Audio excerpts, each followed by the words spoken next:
بسم الله الرحمن الرحيم. الصلاة والسلام على أشرف المرسلين سيدنا محمد عليه أفضل الصلاة والسلام. أهلا بكم أعزائي المشاهدين في حلقة جديدة من حلقات تعلم الخط العربي، خط الرقعة والنسخ وكل الخطوط بإذن الله معانا. احنا بنلاقي كتير يا جماعة عايزين نعلم أولادنا الخط أو نحسن خطهم. فأنا النهاردة إن شاء الله هديكوا تدريب بسيط كده تعلموا أو تدربوا بيه أولادكم. طبعا هي مش الحلقة دي بس، في حلقات بعد كده كتير، يعني ده مجرد جزء أو تدريب معين هتدربوا بسيط، هتدربوا عليه أطفالكم بإذن الله بإذن الله لتحسين خطوطهم. طب إيه هو التدريب؟ هي عبارة عن حاجات شروط وخطوات بسيطة جدا هنبدأ بيها. يعني احنا عندنا أولا خط النسخ. علم ابنك أول حاجة إنه يكتب ما بين سطرين، يعني ادي السطر الاول اللي احنا هنكتب عليه، وادي السطر التاني اللي هو ايه بداية الكلام فيه. طيب ايه هو التدريب؟ درب ابنك انه يعمل الخط رقم 1 او حرف الالف بالشكل ده اهو،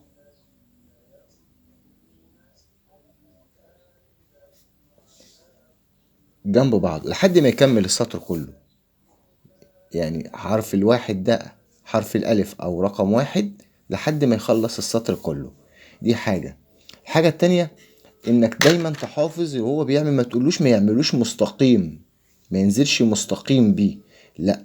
يعني لو خدنا احنا ايه خط كده ايه جزافا من هنا لهنا، هنلاقي ان في هنا فرق، يبقى هو مايل ناحية اليسار كده شوية، يعني من فوق ويجي بميل شوية ناحية اليسار كده. تمام. ده تدريب رقم 1. تدريب رقم 2 ان هو يميل كده بزاوية 45 درجة اهو، بالمنظر ده. ممكن تقابلنا لام ألف، هو برضك دي تدريب عليها. تمام. طيب ماشي. طبعا هو يعني دي مش معملها 3 4 مرات، زي يكمل السطر عليها وهكذا. انت قول له اكتب له ادي هنا رقم 1 ألف آسف، وهنا الألف برضك بالميل، بعديه الحاء بقى. طب الحاء يعملها ازاي؟ دربوا على الحركة دي، كأنه يعمل موجة كده، موجة. دي عدل على الخط اهي، يطلع بكده، يطلع بميل بسيط وينزل ببين منحدر وبعدين يمشي على السطر اهو. طب دي يجيبها ازاي الحته اللي هنا؟ هنا بقى ما يمشيش مستقيم كده، انت ممكن تخليه يمشي مستقيم لان هما بيبقوا اطفال او صغيرين. يعني ايه خليها يبقى فيها ميل كده، ميل بسيط، بحيث ان هو لما يجي يقدر يجيب الحرف التاني ان كان صاعد او نازل، حرف النون مثلا او حرف العين او حرف الالف، اي حرف، يبقى دي كده بتساعده ان هو يطلع بالحرف التاني. يبقى دي التدريب التالت. التدريب التالت يمشي كده كأنها موجة اهو، المنظر ده كده.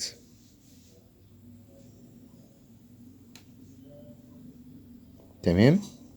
طب تمرين رقم 4، لما ندرب مثلا عايزين ندربه على الراء، على الراء يجي كده ونص هلال، خطوة بسيطة على ويوصل بيها ويقف على الايه، على السطر، ونص هلال، سنة على السطر ونص هلال. التدريبات دي جميلة جدا. يعني قبل ما يتعلم يقرا ويكتب، قبل ما يتعلم يكتب او تديله كلمات كاملة وجمل كاملة، لازم ولا حروف حتى تديله. ده يعتبر دي تدريبات هتنمي. انت خليه يتدرب مرة واتنين وتلاتة. طب هو يكتب، يعني هو مجرد انه يكتب السطر ده، كمان ممكن كمان ساعتين تلاتة خليه يكتب سطر تاني، تاني يوم هكذا، بحيث ان هو الموضوع يبقى بالنسبة له سهل بعد كده. طب في تمرين تاني لو عايز تدربه على حرف السين. حرف السين سهل جدا يا جماعة. انت بتنزل بسنة اهي وبتطلع بسنة تانية بالمنظر ده، وبتجيب سنة ماشية على الخط بالمنظر ده كده اهو، ودي اوسع شوية. حرف السين اهو، ده تدريب برضك دربوا عليه. يجيب دي اساسي الحركة دي يا جماعة. دي ممكن تكتب منها الب والت والس والر، وكل الحروف لازم، يعني الخطوة دي أساسية. وممكن لو كملت انت كده دي كده تبقى طه. يعني الجزء ده موجود في كل الحروف، في معظم الحروف اهو. تمام. في عايز تدربه على الدال، التدريب ده اهو بردك نفس السن اهي،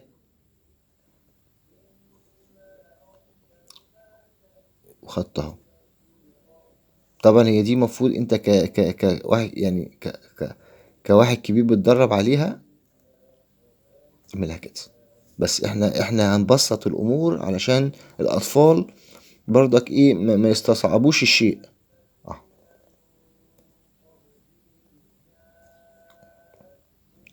ودربوا على دي كمان، يقفلها، يبقى دي الدال، يقفلها. دربوا على دي كمان، ده تدريب كمان اهو. بس ما اجيبهاش كده بقى، اطلع بيها لفوق سنة، وهات الجزء ده وحطه هنا اهو، بقت هاء. تمام. تدريب تاني، ها، ممكن ادي خطوة وادي خطوة وادي خطوة. يبقى احنا الجزئية دي طلعنا منها كام حرف؟ الدال والهاء. تمام. الهاء في نص الكلمة والهاء في اخر الكلمة برضك.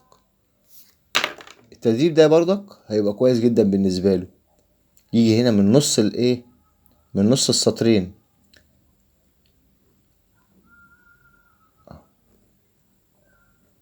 يا ريت تحافظ بقى ان هو ايه، انا ممكن اخليه يعملها من السطر للسطر، بس انا مش عايز كده.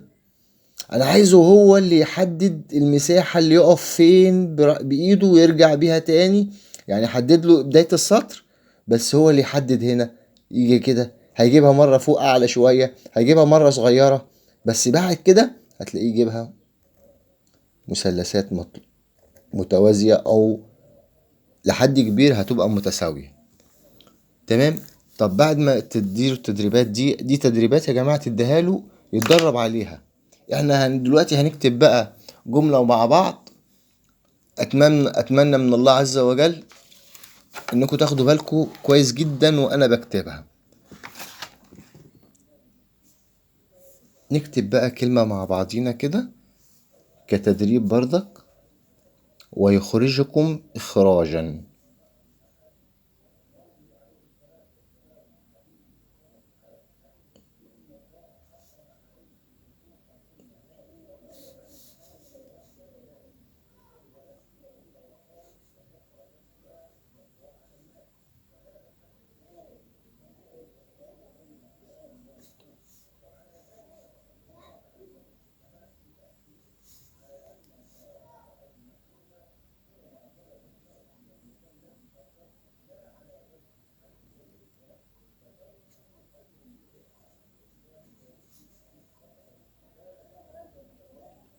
انا هكتب الجملة يا جماعة وبعدين ان شاء الله هنشرحها مع بعض.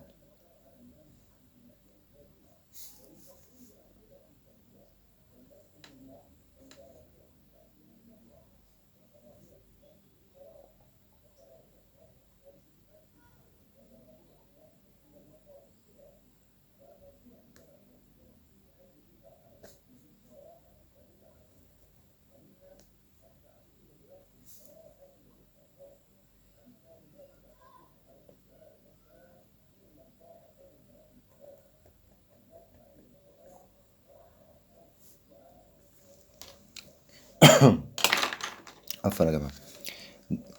احنا هنا بقى نشرح الجملة. ويخرجكم إخراجا. طب الواو ايه ممكن نستنسخها من هنا؟ الواو اللي هو الجزء ده، وبتيجي عبارة عن هنا قطر بسيط أو وتر بالمنظر ده كده، وليها رقبة عبارة عن جزئين، الجزء ده كده والجزء اللي نازل ده له رقبة. يبقى بتعمل علامة 7 مايلة كده وبتنزل بيها كده، والجزء اللي هنا ده عبارة عن زي الهلال اهو، وممكن تنزله مستقيم وبالمنظر ده. ادي الواو. يخرجكم اليه بعديها خ، ممكن نجيبها بالمنظر ده اه.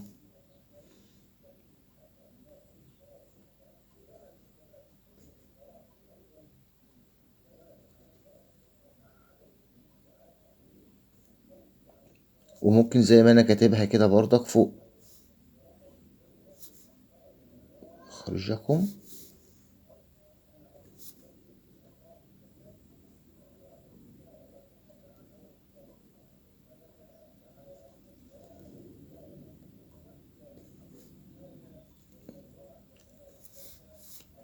ده يا جماعة اللي هيفيدنا فيه التدريب ده.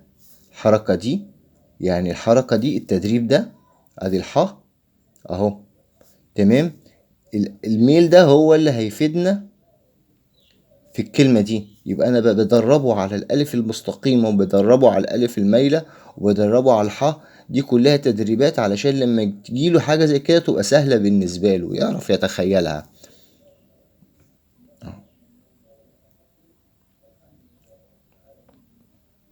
دي عبارة عن هنا نص قطر كده، وبعدين بعمل هنا نص هلال وبقابله بالناحية التانية. عين عين بس واقفة وفيها ميل كده، مش عين مستقيمة. شايفين دي كده اهي، ادي العين كده، لا عين اهي. لا، هو بيعملها كده وبيميلها سنة بالمنظر ده اه. وبعدين خرجت الخطوة دي كده، خرجكم اهو. موضوع اخراجة، الالف بتاعتي تبقى مايلة شوية، همزة تحتيها الخاء،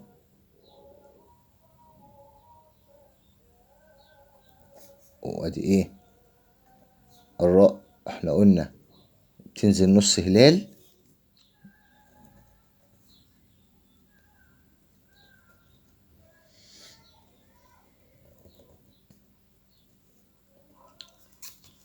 انا يا جماعه برضك هنا بلاحظ ان انتوا بتتفرجوا على الفيديو ما بتدوش، ما في ناس، معظم الناس بتتفرج على الفيديو، لا بتشترك في القناه ولا بتدي اعجاب. اتمنى منكم ان كنتوا تشتركوا وتدوا اعجاب بالفيديو. واتمنى ان انا اكون فدتكم، وان شاء الله في الحلقات الجديده باذن الله هيبقى في شرح مفصل لكل حاجه. كان معكم وليد وهبه من قناه صائغ الحروف. شرفتوني. السلام عليكم ورحمه الله.